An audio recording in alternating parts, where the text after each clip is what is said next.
Hare Ram, Ram Ram, Hare Hare, Hare Krishna, Krishna Krishna, Hare Hare, Hare Ram, Ram Ram, Hare Hare, Hare Krishna,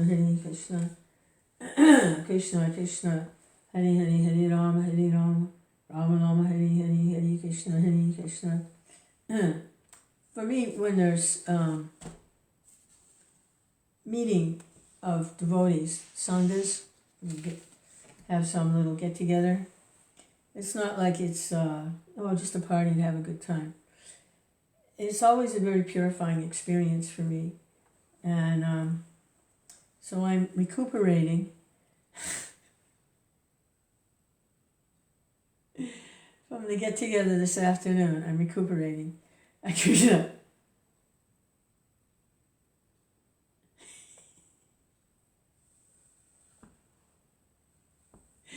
Krishna! Oh my God. Hare Krishna. Ah, jeez. Hare Krishna, Krishna Krishna, Hare Hare. Hare Ram, Ram Ram, Hare Hare. It's intense, association of devotees. We're chanting Hare Krishna together. We're reading about Krishna. We're talking. The talking part I can do without because it goes all over the place, and it's like, you want to talk, go talk.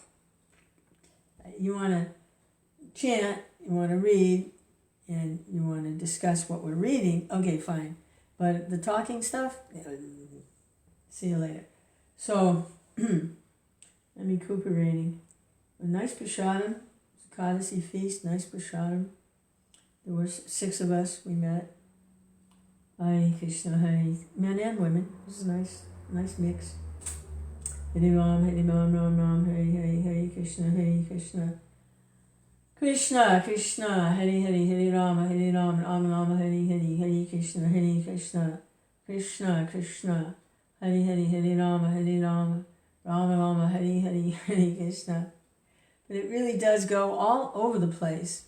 You're doing the kirtan, it's kind of sort of together because you're all chanting Hare Krishna, kind of sort of. And then the reading, that's pretty fixed because you're just reading we read from Krishna book, Songs of the Gopis. It wasn't planned, it just, we said, all right, open the book wherever it is, and that's what it opened to, so that's what we read. So that was pretty focused, because it was hearing directly from Prabhupada, from the book. And then afterwards, there was talking, blah, blah, blah, blah, blah, and it just kept going, and Belinda went over here, went over there, blah, blah, blah. And then prasadam time, the talking started again, blah, blah, blah, blah, blah. So for me, it doesn't work like that. I want to say fixed on Krishna. I'm taking prasadam.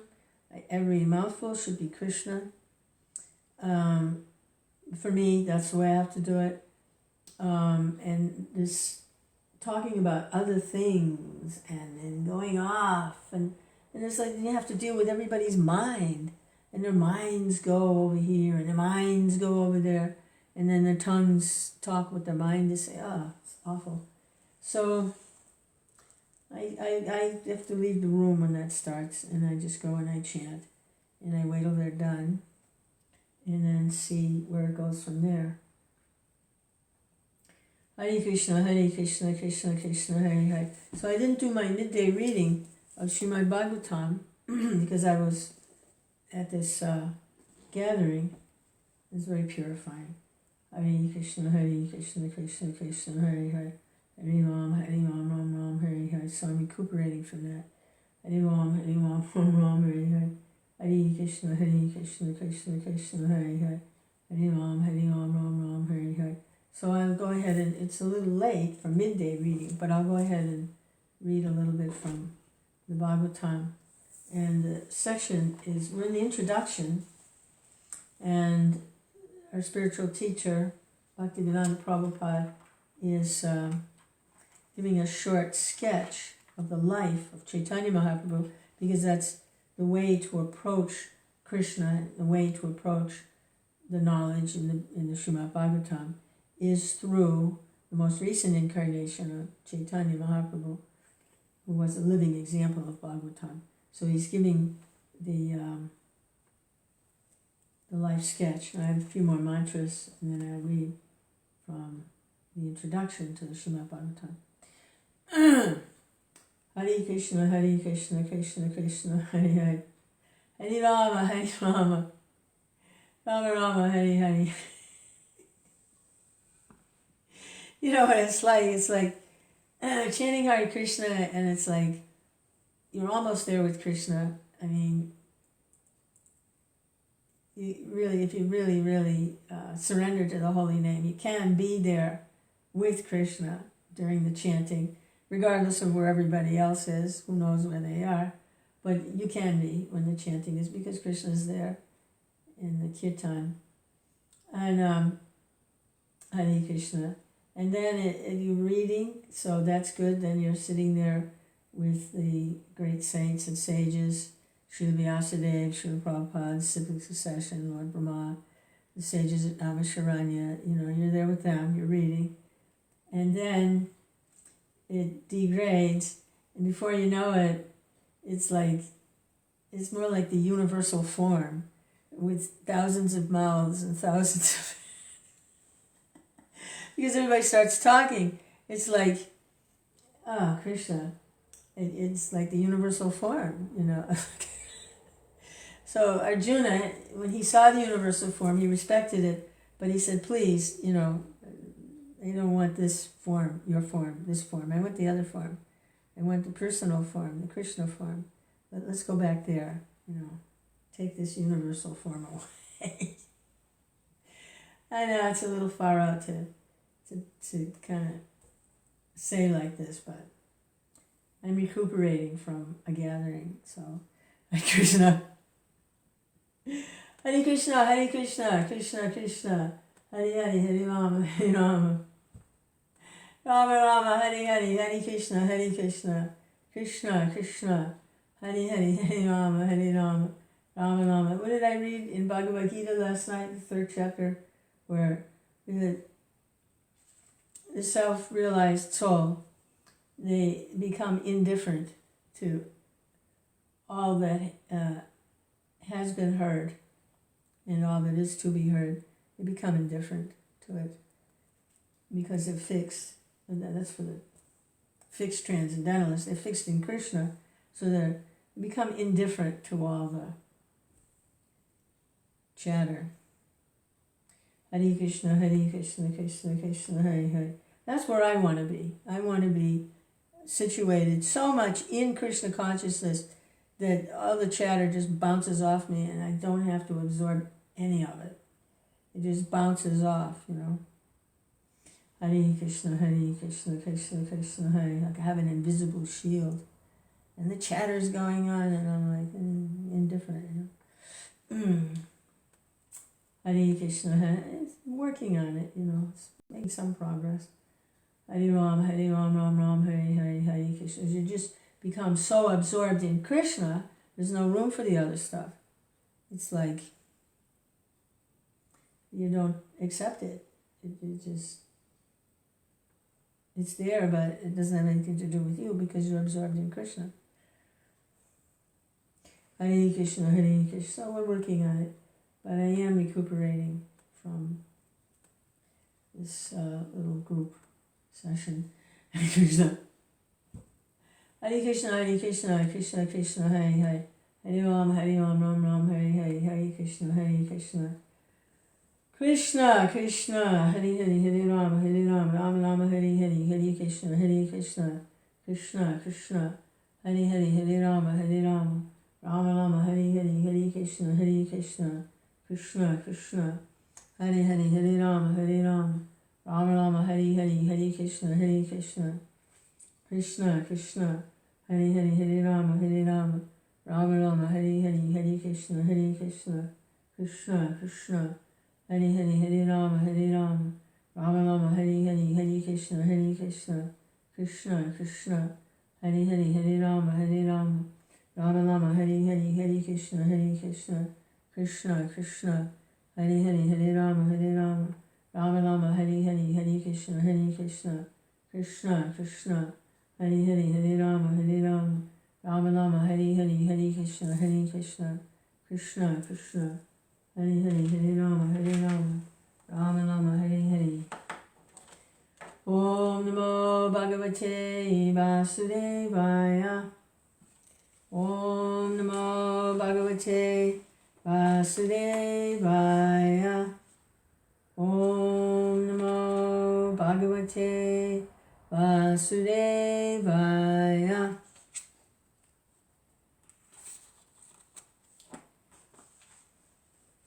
So reading from the introduction, Srimad Bhagavatam,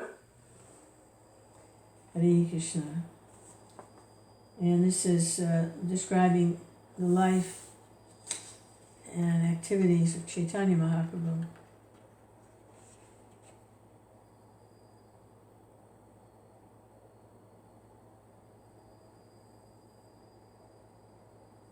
The simultaneous occurrence of the Lord's appearance and the lunar eclipse indicated the distinctive mission of the Lord.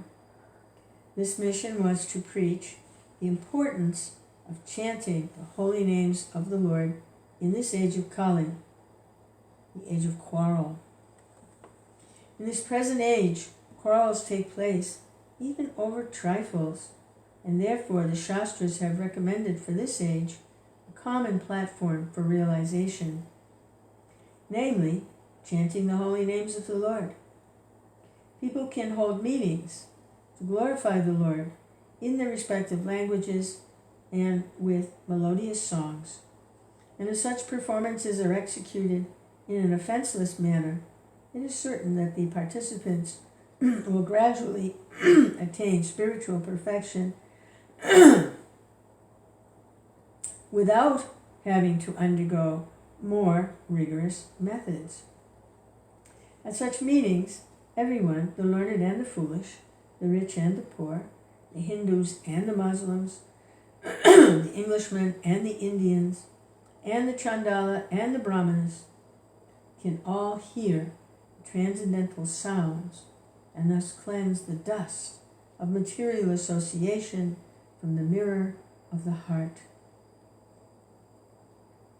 To confirm the Lord's mission, all the people of the world will accept the holy name of the Lord as the common platform for the universal religion of mankind.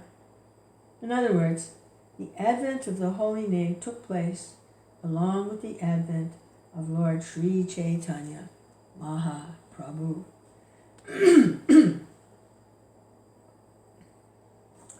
When the Lord was on the lap of his mother, he would at once stop crying as soon as the ladies surrounding him chanted the holy names and clapped their hands. This peculiar incident was observed by the neighbors with awe and veneration. Sometimes the young girls took pleasure in making the Lord cry and then stopping him by chanting the holy name. So, from his very childhood, the Lord began to preach the importance of the holy name. In his early age, Lord Sri Chaitanya was known as Nimai. This name was given by his beloved mother because the Lord took his birth beneath a neem tree in the courtyard of his paternal house. When the Lord was offered solid food at the age of 6 months in the Annaprasana ceremony, the Lord indicated his future activities. At this time, it was customary to offer the child both coins and books in order to get some indication of the future tendencies of the child. The Lord was offered on one side coins and on the other the Srimad Bhagavatam. The Lord accepted the Bhagavatam instead of the coins. When he was a mere baby crawling in the courtyard, one day a snake appeared before him, and he began to play with it. All the members of the house were struck with fear and awe, but after a little while the snake went away, and the baby was taken away by his mother.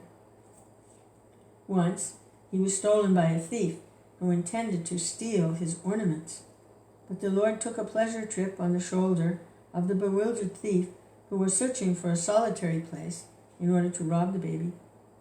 It so happened that the chief that the thief, wandering hither and thither, finally arrived just before the house of Jagannath Mishra, and afraid of being caught, dropped the baby at once.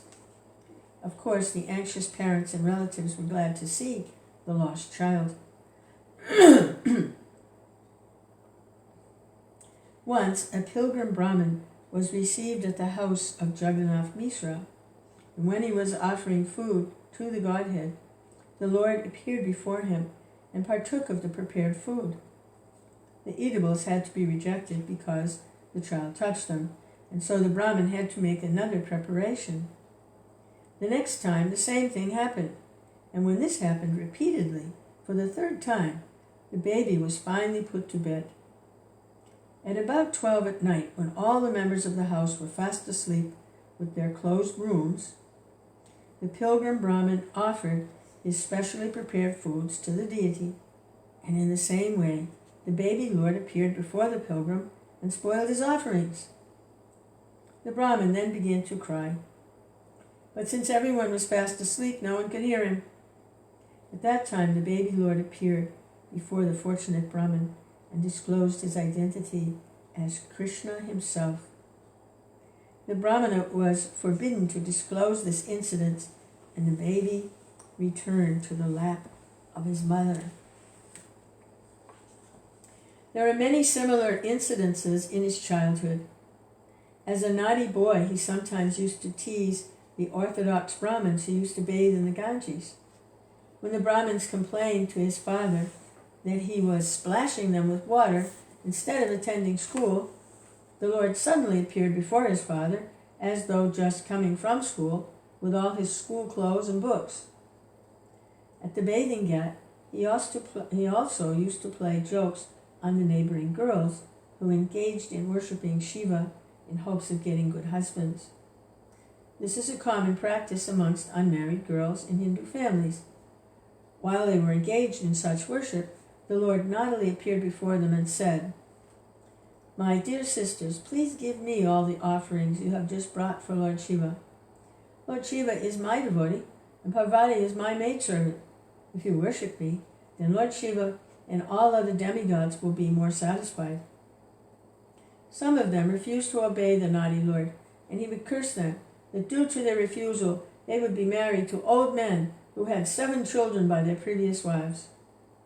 Out of fear, and sometimes out of love, the girls would offer him various goods, and then the Lord would bless them and assure them that they would have very good young husbands and that they would be the mothers of dozens of children. The blessings would enliven the girls, but they used to often complain of these incidences to their mothers. In this way, the Lord passed his early childhood. When he was just 16 years old, he started his own Chatushpati, village school conducted by a learned Brahmana. In this school, he would simply explain Krishna, even in readings of grammar. Srila Jiva Goswami, in order to please the Lord, later composed a grammar in Sanskrit in which all the rules of grammar were explained with examples that used the holy names of the Lord. This grammar is still current. It is known as Hari Namamrita Vyakarana and is prescribed in the syllabus of schools in Bengal. During this time, a great Kashmir scholar named Keshava Kashmiri came to Navadvip to hold discussions on the Shastra. The Kashmir Pandit was a champion scholar, and he had traveled to all places of learning in India. Finally, he came to Navadvip to contest the learned Pandits there. The Pandits of Navadvip decided to match Nimai Pandit, Lord Chaitanya, with the Kashmir Pandit, thinking that if Nimai Pandit were defeated, they would have another chance to debate with the scholar, for Nimai Pandit was only a boy. And if the Kashmir Pandit were defeated, then they would be even more glorified, because people would proclaim that a mere boy of Navadvip defeated a champion scholar who was famous throughout India. It so happened that Nimai Pandit met Keshava Kashmiri while strolling on the banks of the Ganges. The Lord requested him to compose a Sanskrit verse in praise of the Ganges, and the Pandit, within a short time, composed 100 slokas, reciting the verses like a storm and showing the strength of his vast learning. Nimai Pandit at once memorized all the slokas without an error. He quoted the 64th sloka and pointed out certain rhetorical and literary irregularities. He particularly questioned the Pandit's use of the words Bhavani Bhartu. He pointed out that the use of these two words was redundant. Bhavani means the wife of Shiva, and who else can be her Bharta, or husband? He pointed out several other discrepancies, and the Kashmir Pandit was struck with wonder. He was astonished that a mere student of grammar could point out the literary mistakes of an erudite scholar. Although this matter was ended prior to any public meeting, the news spread like wildfire all over Navadvip. But finally, Keshava Kashmiri was ordered in a dream by Saraswati, the goddess of learning, to submit to the Lord, and thus the Kashmir Pandit became a follower of the Lord. Wow, this is so nice, reading these pastimes. But I have a few more rounds to chant, so. Wow, Hare Krishna, Krishna Krishna, Hare Hare, Hare Rama, Rama Rama, Hare Hare, Hare Krishna, Krishna Krishna, Hare Hare, Hare Rama, Rama Rama, Hare Hare, Hare Krishna, Krishna Krishna, Hare Hare, Hare Rama, Rama Rama, Hare Hare, Hare Krishna, Krishna Krishna, Hare Hare, Hare Rama, Rama Rama, Hare Hare, Hare Krishna, Krishna